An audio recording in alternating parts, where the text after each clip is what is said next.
माशा का नया एडवेंचर। चांद की सिरह। एक दिन माशा आसमान की तरफ देख रही थी।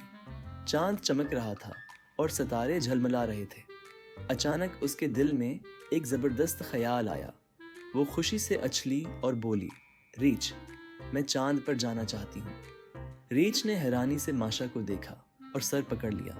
ये चांद पर जाना? माशा, ये आसान नहीं है।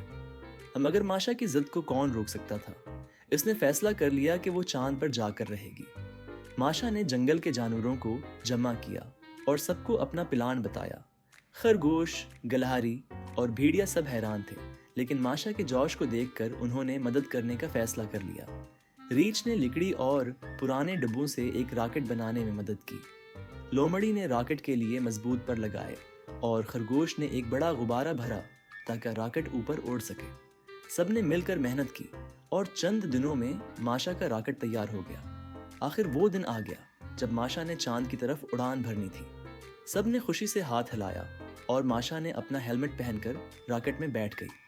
तैयार, 1, 2, 3, छोड़ दो। खरगोश ने रस्सी खोली और गुब्बारा हवा में उठने लगा।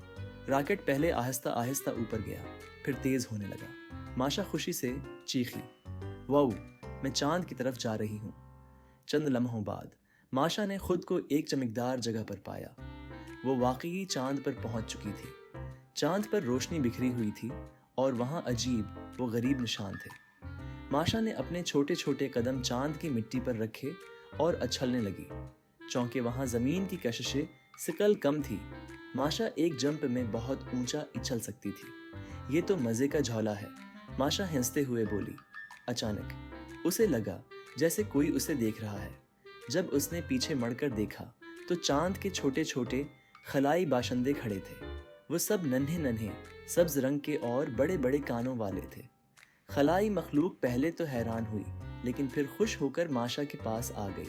उनका लीडर, जिसका नाम जोजो था, आगे बढ़ा और माशा को हाथ मिलाने के लिए बोला, खुश आमदीद नन्ही मुसाफिर। माशा हैरान रह गई। वाह, तुम लोग बात भी कर सकते हो। जोजो हंसा। हाँ, हम चांद के रहने वाले हैं और हमने पहले कभी किसी जमीन वाले को यहाँ नहीं देखा। माशा ने चांद के बाशिंदों के साथ काफी वक्त गुजारा। उन्होंने उसे चांद के गार दिखाए, सितारों की चमकदार झीलें और एक जादुई पत्थर भी दिया जो अंधेरे में चमकता था। जब रात गहरी हो गई तो माशा हो गई को ख्याल आया कि उसे वापस जाना है, वरना रीछ परेशान हो जाएगा। जोजो और उसके दोस्तों ने माशा को अलविदा कहा और उसे रैक्ट में बैठा दिया। ये लो, ये जादुई पत्थर, ताकि तुम्हें हमेशा हमारा याद रहे, जोजो ने कहा। माशा खुशी से पत्थर लेकर रैकेट में बैठ गई और धीरे धीरे जमीन की तरफ वापसी का सफर शुरू किया। जब माशा वापस जमीन पर उतरी तो रीछ और सारे जानवर हैरान रह गए। तुम वाकई चांद पर गई थी? रीछ ने हैरानी से पूछा।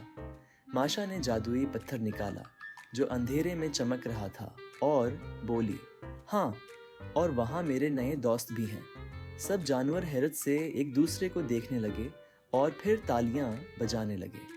माशा एक सच्ची एडवेंचरर बन चुकी थी।